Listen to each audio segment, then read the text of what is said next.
आजकल के बच्चों का स्मार्टफोन से प्यार किसी से छुपा नहीं है। खासकर कोरोना काल के बाद स्मार्टफोन बच्चों की दिनचर्या का अहम हिस्सा बन गया है।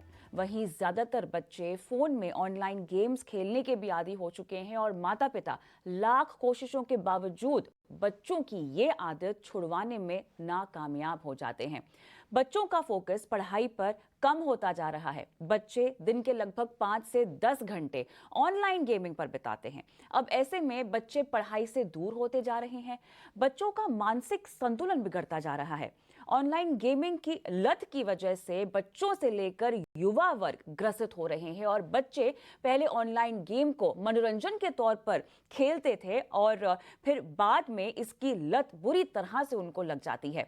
गेम खेलने के अलावा गेम में मिली हार की वजह से मानसिक संतुलन बिगड़ जाता है और वो आत्महत्या तक कर लेते हैं। ऐसा ही एक मामला आया है अलवर के मुंगसका कॉलोनी में रहने वाले एक बच्चे का। ये बच्चा 14 साल का है और राजस्थान के अलवर का है। अब बच्चे को बीजीएमआई और फ्री फायर जैसे ऑनलाइन गेम्स की आदत लग गई और इसी का बुरा असर, जी हां, इसी का बुरा असर इस बच्चे पर पड़ा। ये जो बच्चा है 14 से 15 घंटे अपने मोबाइल पर ये गेम खेलता था। ऑनलाइन गेम की इसको इतनी आदत पड़ गई कि वो गेम को खेलने के मजे के साथ साथ जब उसमें हार हो जाती थी तो उसका प्रभाव उसके मानसिक और उसके ओवरऑल बिहेवियर पर भी पड़ने लगा था और मानसिक संतुलन बुरी तरह उस बच्चे का बिगड़ गया।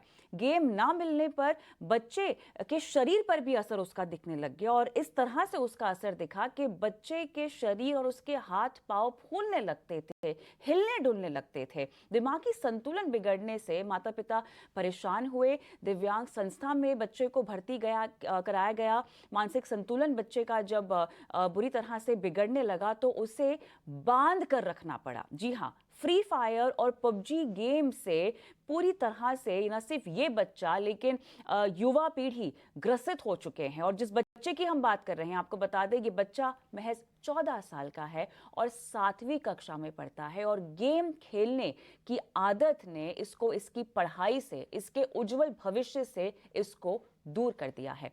तो आज हम इसी मुद्दे पर बात कर रहे हैं क्योंकि ये देख रहे हैं आप हाथ में, यही है वो मोबाइल और यही वो मोबाइल है जिससे युवा पीढ़ी अपने भविष्य से दूर हो रही है। जिस बच्चे की हमने बात की है वो भी मोबाइल गेम खेलकर ही अपने पूरे आपे से बाहर है। इस तरह से बाहर हो गया है कि उसे अब बांध कर रखना पड़ रहा है। माता पिता जिसका वो इकलौता चिराग हो सकता है, जिनकी भविष्य की सारी उम्मीदें उस शायद बच्चे पर हो, अब वो बिल्कुल असहाय हो गए हैं और अब इलाज ढूंढ रहे हैं कि किस तरह से उस बच्चे को इस लत से दूर कराया जाए और कैसे उसको एक सामान्य जीवन जीने की ओर लेकर जाया जाए। इस चर्चा में आज मेरे साथ बेहद खास मेहमान भी जुड़ गए हैं। डॉक्टर चंद्रकांत लहरिया, कंसल्टिंग फिजिशियन मेरे साथ है। डॉक्टर मीमांसा सिंह तंवर, मनोचिकित्सक है, ये Fortis national mental health programme से भी जुड़ी हुई हैं। और डॉक्टर सोनिया रोहेल, मनोचिकित्सक, श्री राम सिमरन श्री रिहैबिलिटेशन सेंटर से। आप सभी का स्वागत है इस खास पेशकश में। डॉक्टर सोनिया, मैं आपके पास आऊंगी क्योंकि जिस आदत की हम बात कर रहे हैं, इस आदत का इस तरह से असर पड़ेगा, इस तरह से प्रभाव होगा, किसी ने सोचा भी नहीं था।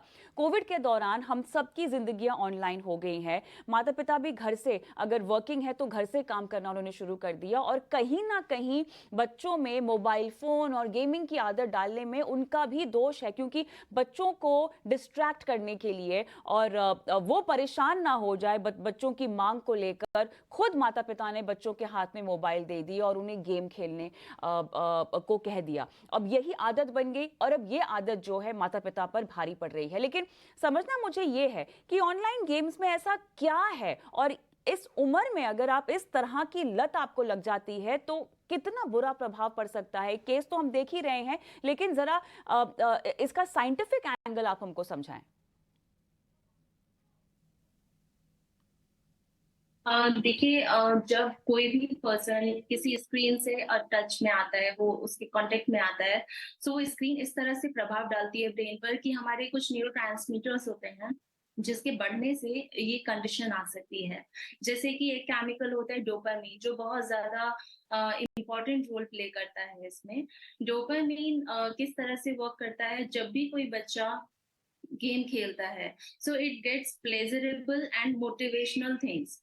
लाइक फॉर एग्जाम्पल, एक बच्चे ने गेम क्रॉस किया, एक स्टेज कवर किया, तो बच्चे को सिर्फ मोटिवेशन मिलता है, ऑटोमेटिकली न्यूरो ट्रांसमीटर इस तरह से वर्क करते हैं कि बच्चे को बहुत अच्छा लगता है, मोटिवेशन मिलता है।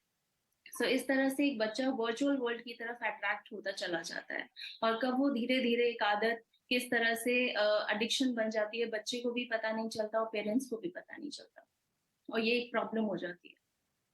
बिल्कुल, आप कह रही हैं यहाँ पे हार्मोनल इम्बैलेंस होता है, साथ ही मोटिवेशन आपको मिलता है। और वर्चुअल ज़िंदगी, आपने मेरे ख्याल से एक बहुत अहम शब्द का ज़िक्र किया डॉक्टर मीमांसा, क्योंकि हम अभी तो सिर्फ वर्चुअल ज़िंदगी के बारे में बात ही कर रहे हैं, लेकिन जिस तरह से आर्टिफिशियल इंटेलिजेंस बढ़ रहा है, हम देख रहे हैं वो दिन दूर नहीं है जब हम एक अलग ही तरह की दुनिया में जीना शुरू कर देंगे। ये चीज़ शायद हम फिल्मों में देखते आए हैं, जो हमारे सामने हकीकत होती हुई, बनती हुई हम देख भी रहे हैं। लेकिन डॉक्टर मीमांसा, वर्चुअल ज़िंदगी में खासतौर से जो बच्चे होते हैं, जब हम मोटिवेशन की बात करते हैं, जब हम इस तरह के प्रोत्साहन की बात करते हैं और अपनी निजी ज़िंदगी से जुड़ाव की बात करते हैं, तो बच्चों में इसका एहसास और इसकी समझ किस हद तक प्रभाव डाल सकती है? केवल ऑनलाइन गेमिंग ही इसके पीछे एक वजह है? ऑनलाइन गेमिंग के दुष्प्रभाव पर तो हम बात कर ही रहे हैं, उस पर आप शायद और फोकस करना भी चाहें, लेकिन ओवरऑल हम इस पूरी दशा के पीछे क्या केवल ऑनलाइन गेमिंग को ही दोष दे सकते हैं?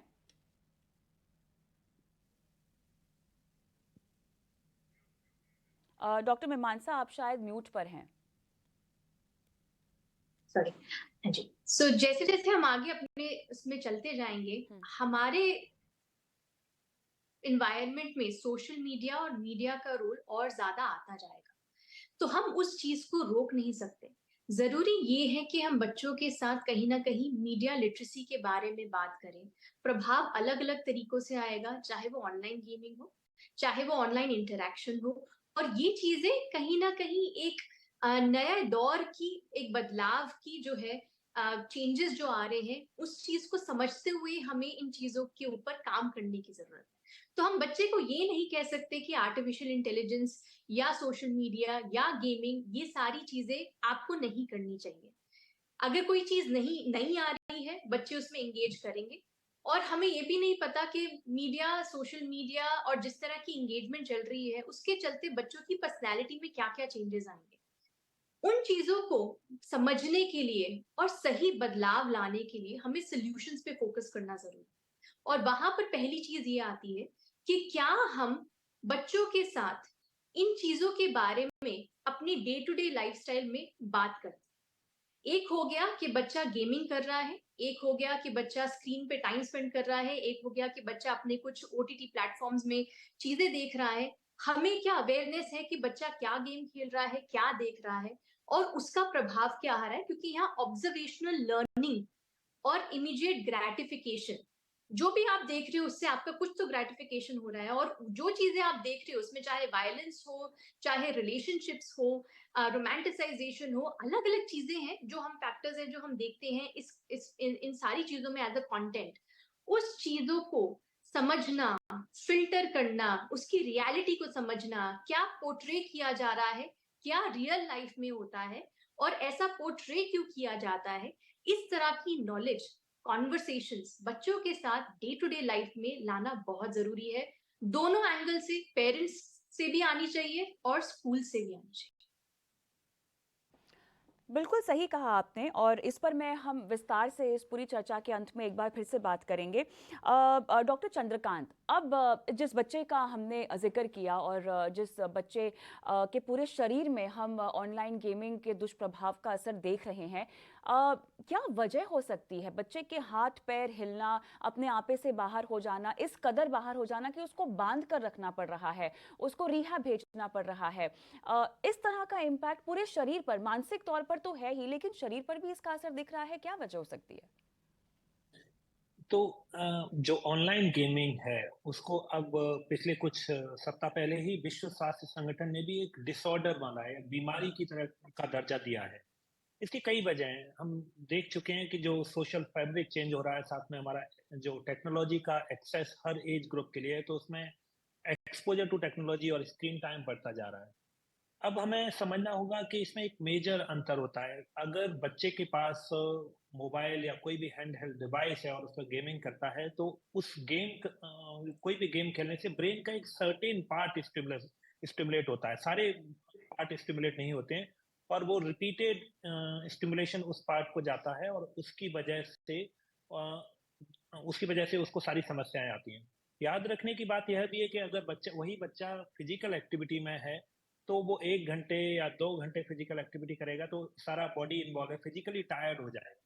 लेकिन जो ऑनलाइन गेमिंग हो रहा है उसमें इतना ज्यादा टायर्डनेस नहीं है। ब्रेन को एक रिपीटेड स्टिमुलेशन मिल रहा है, एक लिमिटेड एरिया को। टायर्डनेस और थकान की जैसी कोई बात नहीं है। और जो हम पहले भी न्यूरो की बात हुई, तो एक सर्टेन न्यूरो एक ज्यादा क्वांटिटी में रिलीज होते हैं, डोपामिन वगैरह। तो अगर उससे क्या होगा कि एक यूजुअली 2 साल से बड़े बच्चों को maximum allowed screen time 2 hours होता है। अगर उनको उससे ज्यादा, कई बच्चे 10 से 14 घंटे खेल रहे हैं, तो वो जो एक रिपीटेड स्टिमुलेशन से एक certain neuro will be release एक एक्सेसिव क्वांटिटी में। और जब एक्सेस क्वांटिटी में एक सर्टेन न्यूरो होगा, तो उससे सारी कंडीशंस आती हैं। ऑफ कोर्स उस पर्टिकुलर केस को समझने के लिए उसके डिटेल में ज्यादा जाना होगा और उसको समझना होगा।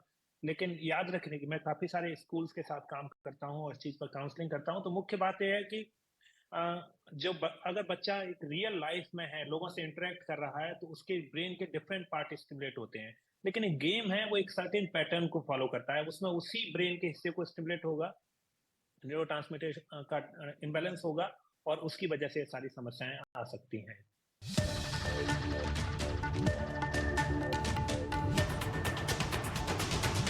ऐसा नहीं है कि इससे पहले हमने इस तरह की घटनाओं के बारे में नहीं सुना है। कुछ मशहूर गेम हैं जिनका नाम हमने शो की शुरुआत में भी लिया, उसने तो बच्चों को सुसाइड तक करवा दिया है। इस तरह का मानसिक तौर पे उन पर असर पड़ा है कि बच्चों ने अपनी जान लेना गेम का हिस्सा ही समझ लिया। क्या कहेंगी? देखिए, एक चीज समझना बहुत जरूरी है कि जब भी ये सारी चीजें जब होती हैं, जहां पर हम ये देखते हैं कि एक्सट्रीम स्टेप्स जो है लिए जा रहे हैं, कुछ क्राइटेरिया होते हैं, कुछ साइंस होते हैं जिनको हमें समझना बहुत जरूरी है। सो जहां हम बात कर रहे हैं गेमिंग से रिलेटेड समस्या की, अगर बच्चा सबसे ज्यादा बहुत से बहुत ज्यादा समय जो है अपना गेमिंग में बिता रहा है, आइसोलेटेड रह रहा है, अलग रह रहा है, अगर किसी भी तरह की स्ट्रेस या कोई भी मूड रिलेटेड सिम्टम्स उन्हें आ रहे हैं और उसको वो again gaming as a coping use कर रहा है, चिड़चिड़ापन होना कि अगर आप मना कर रहे हैं कि गेम नहीं खेलना तो गुस्सा आना, लड़ाई करना, चिड़चिड़ापन होना, साथ ही साथ झूठ बोलना, छुप छुप के खेलना, और नींद में इन सारी चीजों में कुछ चेंजेस आना, ये कुछ साइंस हैं जो हमें देखने की जरूरत है कि कैसे बच्चा कहीं ना कहीं इस चीज से फंसता जा रहा है और इससे बाहर नहीं निकल पा रहा, क्योंकि एक साइकोलॉजिकल इम्पैक्ट बिल्डअप होना शुरू हो चुका है। जब आपको रियलाइज होता है कि ये साइंस आ रहे हैं, तो वहां पर एक मनोवैज्ञानिक के पास जाना बहुत जरूरी है, क्योंकि यहाँ पर अब हम ये देख रहे हैं कि कुछ साइंस ऑफ एडिक्शन बिल्ड होना शुरू हो गया है। हमें बच्चों को इस लेवल तक ना ताकि वो जाएं, उस चीज को रोकने के लिए भी कुछ चीजें करनी जरूरी है। जैसे कि आप उनके sports day to day activities में कुछ ना कुछ जरूर इनकलकेट करें, और उनके साथ भी जब वो गेमिंग करते हैं तो देखिए वो किस तरह के गेम्स खेल रहे हैं, क्योंकि गेमिंग करेंगे लेकिन एक बैलेंस का मेंटेन होना बहुत जरूरी है।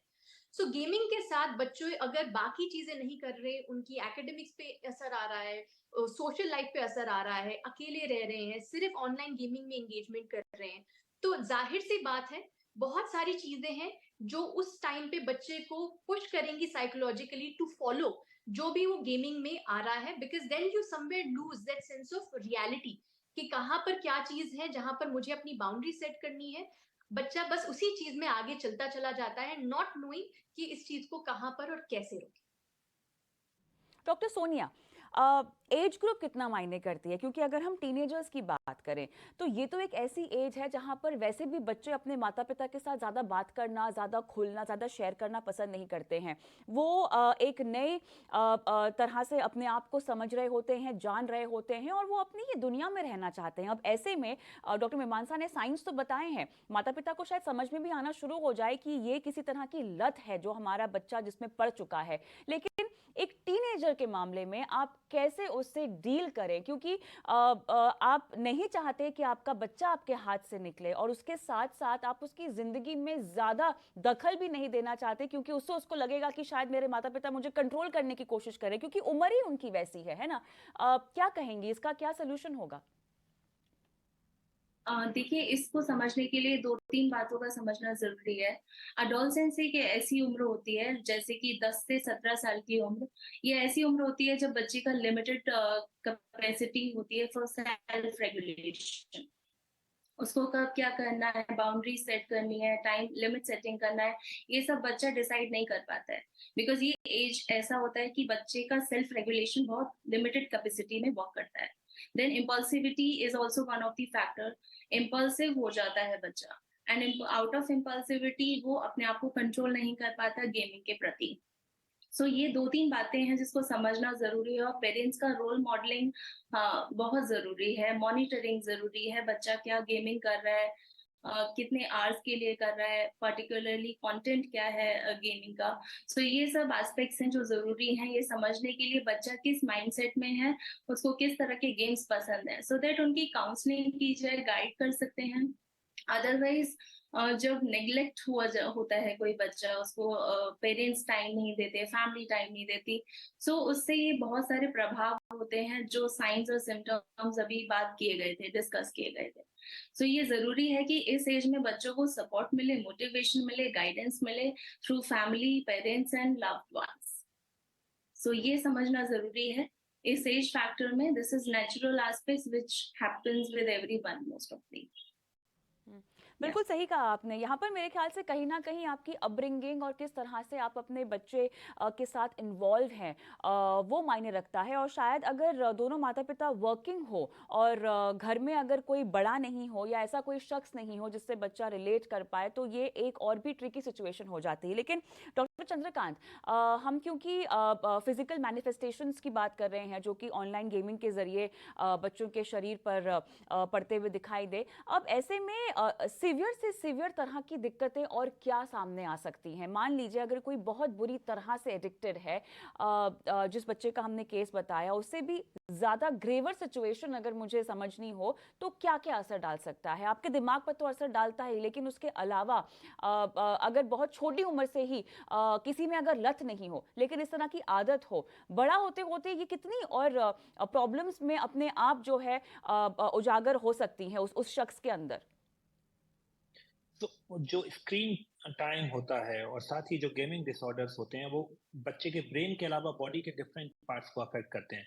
हमें याद रखना होगा कि बच्चे के ब्रेन में जो न्यूरॉन्स होते हैं, न्यूरो कनेक्शंस होते हैं, बचपन में काफी तेजी से बनते हैं लेकिन वो एडल्टहुड तक बनते रहते हैं। अगर रिपीटेड सिमिलर स्टिमुलस होगा तो वो जो इंटरकनेक्शन बिटवीन न्यूरॉन्स होगा वो इम्परफेक्ट होगा और स्लो डाउन होगा। तो उससे क्या कॉग्निटिव डेवलपमेंट के चैलेंजेस आएंगे, लर्निंग डिफिकल्टीज आएंगी, बच्चे की सीखने की, काम करने की, बोलने की सारी क्षमताओं पर असर पड़ेगा क्योंकि बच्चा अपनी दुनिया में उसी गेम में है। साथ ही उसके जो motor and fine motor skills होते हैं कि डिफरेंट काम करने को, जो हम बच्चे को कहते हैं पेंटिंग करिए, तो उसमें एक क्रिएटिविटी का पार्ट होता है। तो लेकिन गेमिंग डिसऑर्डर में बच्चा ब्रेन के सारे हिस्सों को यूज ही नहीं कर रहा है, तो क्रिएटिविटी और इमेजिनेशन खत्म हो जाता है, कॉग्निटिव लर्निंग एबिलिटी कम हो जाती है। तो ये तो ब्रेन वाले पार्ट हो गए।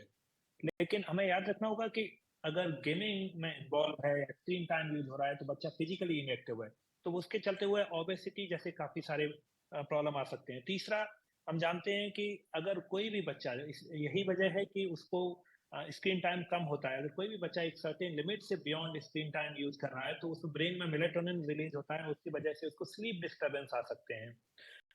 साथ ही विजुअल डिफिकल्टी और आई साइट वीक होने की प्रॉब्लम आ सकती है, पोस्चरल डिफेक्ट आ सकते हैं, और तो बॉडी के हर पार्ट को अफेक्ट कर सकता है। ऑफ कोर्स बिहेवियरल और अदर चैलेंजेस की हमने बात की, और आपने जो केस को नरेट किया उसमें बताया कि कैसे चिड़चिड़ापन, गुस्सा और बाकी सारी चीजें, किसी चीज में मन न लगना, माता पिता से झगड़ा होना, तो निश्चित रूप से जो साइंटिफिक रैशनल है, सारी जो body of doctors and other professional हैं वो कहती हैं कि 2 साल से छोटे बच्चे को स्क्रीन टाइम बिल्कुल नहीं देना है। 2 साल से बड़े को मैक्सिमम 2 आवर, और उसको मिनिमाइज करने की कोशिश करनी चाहिए। साथ में एक चीज और होती है, इससे 2 आवर की स्क्रीन टाइम में ये नहीं है कि 2 आवर वन गो में, यूजुअली स्क्रीन टाइम भी अगर इस्तेमाल करना है लर्निंग एजुकेशनल पर्पज से तो 30 मिनट का एक पीरियड होना चाहिए, उसके बाद ब्रेक होना चाहिए। लेकिन जो गेमिंग डिसऑर्डर्स होते हैं वो उसमें लंबा एक्सपोजर मल्टीपल ऑर्गन्स को अफेक्ट करता है, learning, physical development, different skills, imagination, creativity, sleep, और इसका मैनिफेस्टेशन अलग अलग रूप में आएगा, पहले इंडिविजुअल पर, फिर फैमिली पर और एज ए सोसाइटी। बिल्कुल। डॉक्टर मीमांसा, मेरे ख्याल से बच्चों को सही रास्ते पर लाने के लिए या ये आदत छुड़वाने के लिए माता पिता को भी थोड़ा सा आउटगोइंग होने की ज़रूरत पड़ेगी, क्योंकि कहीं ना कहीं आजकल माता पिताओं की भी ज़िंदगी जो है लैपटॉप और गैजेट्स के बीच ही होकर रह गई है। ज़रूरी है कि आपने बच्चों को बाहर भेजें, उनको दोस्त बनाने के लिए कहें, आप उनके फिजिकल एक्टिविटीज़ में न सिर्फ उन्हें कहें बल्कि खुद भी पार्टिसिपेट करें। माता पिता अपनी लाइफस्टाइल को कैसे इस तरह से बनाएं कि वो बच्चे के साथ पूरी तरह से शामिल हो सके, कुछ थोड़े बहुत बदलाव अपने जीवन शैली में करके, क्या बदलाव होने चाहिए वो? आपने बहुत ही इम्पोर्टेंट बात का जिक्र किया है इसमें कविता, कि हमारे खुद के लाइफस्टाइल चेंजेस इतने ज्यादा हो चुके हैं कि हमारी रोल मॉडलिंग में ही इतने फ्लॉज है कि हम बच्चों को किस हद तक ये बोलते रहेंगे कि वो गलत है। तो अगर बदलाव लाने की जरूरत है तो सबसे पहले इमीडिएट एनवायरनमेंट को चेक करने की जरूरत है कि हम लोग क्या कर रहे हैं और क्या हम एडिक्वेट ब्रेक्स ले रहे हैं। या जब भी बच्चे हमें देखते हैं कि हम स्क्रीन पर हैं और अब हम काम कर रहे हैं, हम बार बार उन्हें एक्सक्यूज देते हैं कि अरे ये तो मेरा काम है, अब मुझे ये कुछ लेना है, अब मुझे ये कुछ काम है। So if we continue to justify and rationalise our behaviour, children are going to learn the same. So lifestyle changes as a family हम क्या लेकर आ सकते हैं, वो चीज समझना और उस चीज को रिफ्लेक्ट करना और उस चीज पे अवेयरनेस होना बहुत जरूरी है। सो बाहर जाना, माता पिता को भी एक्सरसाइजेस में इन्वॉल्व अपने आप को करना, बच्चे को इन्वॉल्व करना, बच्चे को एनकरेज करें कि कोई फिजिकल स्पोर्ट्स जरूर करें। और बच्चों के कहीं ना कहीं वो चेंजेस चॉइसेस बदलते रहते हैं, कोई बात नहीं, जरूरी ये है कि वो कंसिस्टेंटली कोई फिजिकल एक्सरसाइज फिजिकल एक्टिविटी करें, अपने पियर्स और फ्रेंड्स से सिर्फ वर्चुअली नहीं बट मिलके बात करें, क्योंकि कहीं ना कहीं वो भी हमारे रिलेशनशिप की डायनामिक्स में बदलाव लेकर आता है। आजकल बच्चों को ये भी लगता है कि हमारे को इस पोस्ट में टैग नहीं किया, उसमें टैग नहीं किया, तो शायद हमारा रिलेशनशिप मेरे दोस्त के साथ बदल गया है। सो ये बहुत सारी चीजें हैं जो मीडिया बच्चों की जिंदगी में लेकर आ रहा है, और उस चीज को सही तरीके से समझने के लिए पहले हमें ये समझना जरूरी है कि उसका इम्पैक्ट क्या हो रहा है। तो हम सब कहीं ना कहीं कंफर्म करते हैं, कोई ट्रेंड आता है हम उस ट्रेंड को फॉलो करते हैं, हम कोई नई चीज देखते हैं, कोई चैलेंज आता है हम उस चैलेंज को फॉलो करते हैं। तो हमारे बिहेवियर, चॉइसेस, डिसीजंस, उनमें इतना बदलाव आता है कि बच्चों जहां पर उनका मानसिक संतुलन अभी भी कहीं ना कहीं डेवलपमेंट की एज में है, वहां पर उन पे कितना इम्पैक्ट आएगा। They are like sponge. So चाहे टीनेजर हो चाहे उनसे छोटे हो, बट डेवलपमेंट अभी भी चल रहा है। सो अगर उस चीज को, डेवलपमेंट को हमें मेच्योरली ग्रो करना है, तो उसको स्लो डाउन करने के लिए डिजिटल एस्पेक्ट्स को हमें स्लो डाउन करने की जरूरत है। सो डिजिटल डिटॉक्स लेकर आए, हर रोज कुछ समय हम सब डिजिटल डिटॉक्स प्रैक्टिस करें, अपने डिजिटल स्क्रीन को अपने आप से दूर रखें। जब हम साथ में खाना खा रहे हैं बातचीत करें, please have regular conversations with your children. That's how you get to know कि उनकी जिंदगी में क्या चल रहा है, क्या चीजें वो कर रहे हैं, क्या चीजें सही है, और उन चीजों पे और बातचीत करके उनसे सही सवाल पूछे ताकि वो सोचे कि क्या सही है और क्या गलत है। तो मीडिया लिटरेसी, फैमिली लाइफस्टाइल में चेंजेस लाना, डिजिटल डिटॉक्स, क्योंकि अगर हम मीडिया को यूज कर रहे हैं तो एक healthy media diet consumption digital का भी होना जरूरी है। हम हेल्दी खाने की बात करते हैं, या हेल्दी मीडिया डाइट की भी जरूरत है। और क्या चीज सही है, राइट चॉइसेस, रॉन्ग चॉइसेस, इन सब चीजों को कहीं ना कहीं हमें पहले अप्लाई करने की जरूरत है, और साथ ही साथ बच्चों के साथ भी करने की जरूरत है। हूँ कि डॉक्टर सोनिया शायद हाईलाइट करना चाहेंगी, क्योंकि हमारे देश में भी ना अभी बच्चों को डांटने डपाटने का जो कल्चर है वो बना हुआ है। इसके साइड इफेक्ट्स और ये कितने असरदार होते हैं या इनका कितना उल्टा असर पड़ता है, इस पर आप जरा फोकस कर बात करें। बच्चा जब गेमिंग में है, सो ऑलरेडी वो एक ऑब्सेशन में है, he is obsessed with that gaming. So already जब ये साइंस, ये सिम्टम्स हैं और फैमिली इसमें अपोज करती है या फिर उसको डांटती है या इस तरह से ट्रीट करती है कि बच्चा उनके साथ बात नहीं करना चाहता, तो ये बहुत गहरा इम्पैक्ट देता है बच्चे को ये समझ में आता है कि फैमिली में उसे कोई नहीं समझता और वो फिर कॉन्फ्लिक्ट्स बनते चले जाते हैं। And less conflicts. और ये समझना जरूरी है फैमिली को कि बच्चे के साथ इंटरेक्ट करना बहुत जरूरी है उसको समझने के लिए। इसी वजह से बच्चे वर्चुअल फ्रेंड्स और वर्चुअल वर्ल्ड में घुसते चले जा रहे हैं। उनके पास इंटरेक्ट करने के लिए, फेस टू फेस बात करने के लिए फ्रेंड्स नहीं है, बट वर्चुअल वर्ल्ड में उनके पास बहुत फ्रेंड्स हैं, क्योंकि ये मल्टीप्लेयर गेम्स बहुत ज्यादा हैं, जैसे कि पबजी हुआ और बाकी clash of clans. So there are so many games like this. इस तरह के गेम्स बच्चे को ये समझाते हैं कि फ्रेंड्स बहुत हैं, सो वर्चुअल फ्रेंड्स ही हो, कोई प्रॉब्लम नहीं है, क्योंकि रियल लाइफ में उसको कोई समझने वाला नहीं है। बच्चा ये स्लोली ग्रेजुअली समझने लग जाता है। इस तरह से उसकी मेंटल फिजिकल हेल्थ दोनों तरह से इम्पैक्ट डालती है और बच्चे के कॉन्फ्लिक्ट बढ़ते चले जाते हैं फैमिली में। सो फैमिली को ये समझना जरूरी है कि जब भी वो बच्चा कोई गेम खेल रहा है इनिशियल स्टेज में एज अ हैबिट, तो उसके साथ वो इन्वॉल्व हो सकते हैं ये समझने के लिए कौन सा गेम खेल रहा है बच्चा, उसका इंटरेस्ट क्या है। और उसको, जैसा कि अभी डिजिटल डिटॉक्स की बात हो रही थी, वो जरूरी है कि वो फिजिकल एक्टिविटीज में एंगेज हो बच्चा। उस physical activities, time management and limit setting करना बहुत जरूरी है। सो फैमिलीज को अपना समय देना होगा, ये अंडरस्टैंड करना होगा कि बच्चा किस लेवल में है, उसकी मेंटल कंडीशन क्या है, फिजिकल कंडीशन क्या है, बच्चा किस तरह के मूड स्विंग्स या किस तरह के मूड मॉडिफिकेशंस में जी रहा है। सो ये समझना पेरेंट्स के लिए, फैमिली के लिए जरूरी है, ताकि वो कॉन्फ्लिक्ट्स ना हो, बच्चे को ऐसा लगे कि फैमिली उसको समझती है। तभी बच्चे को उस हैबिट से बाहर लाया जा सकता है या एडिक्शन से बाहर लाया जा सकता है।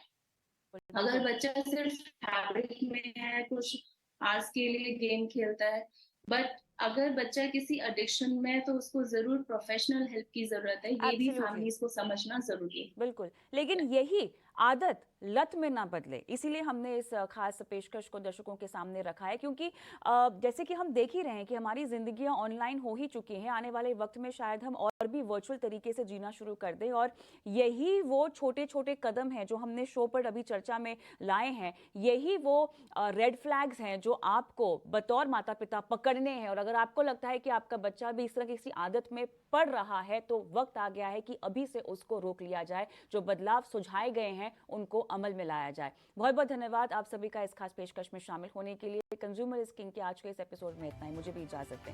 नमस्कार।